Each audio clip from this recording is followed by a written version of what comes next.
सबसे पहले तो ऐसा कोई डिसीजन नहीं है कि लॉकडाउन लिया जाएगा. So this is a rumour. Please make it clear to everybody, lockdown की स्थिति नहीं है और ऐसा कोई विचार भी नहीं किया गया है. So in very clear terms, I want to reiterate, there is no situation like lockdown. No decision has been taken. It is not even under consideration. One, HMEL, Barmer refinery. So Barmer refinery बहुत advanced stage में है, and we hope to see it coming into full function shortly. So that's two. LPG booking data and delivery data. Delivery data is absolutely normal. Yesterday it was 54 lakhs and the booking was close to 60 lakhs, 60 or 61 lakhs.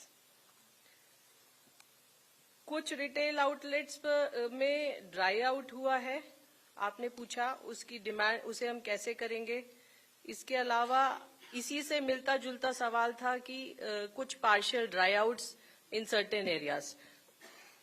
Precisely for this reason, I have requested on the cost of repetition 2-3 times.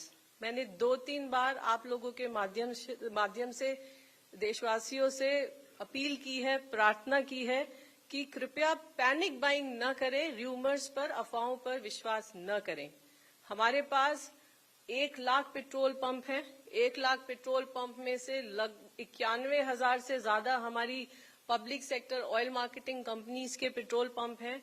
Sufficient product हर जगह available है, petrol pump पर भी available है, हमारे terminals पर भी available है, हमारी रिफाइनरीज 100% और उससे भी अधिक कैपेसिटी पर चल रही हैं. कहीं कोई शॉर्टेज नहीं है. आप जैसा कह रहे हैं कि कुछ प्राइवेट का जो आप बोल रहे हैं, we will get it verified and everybody is under the obligation to supply fuel to the consumers. इसके अलावा डीजल का आपने इंडस्ट्रियल डीजल बोला. एक्चुअली हमारे 2 तरह के पेट्रोल पंप होते हैं, एक सादे आम जनता के लिए और दूसरे कंज्यूमर पंप्स होते हैं. सो कंज्यूमर पंप्स किसी इंडस्ट्री के पास हो सकता है, किसी कोऑपरेटिव के पास हो सकता है. तो जनरली आमतौर पर जो कंज्यूमर पंप हैं उनके कंज्यूमर्स को डिस्करेज किया जाता है रिटेल आउटलेट पर जाने के लिए.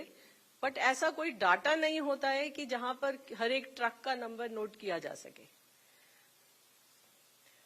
आपने कहा 2 मंथ का stock petrol, diesel, LPG. 2 month तो मैंने कम बोला है, 2 मंथ का तो सप्लाईज हैव बीन एश्योर्ड. इसके अलावा we have the supplies in our refineries, we have the supplies in our terminals, we also have, in our pipelines, the products are there.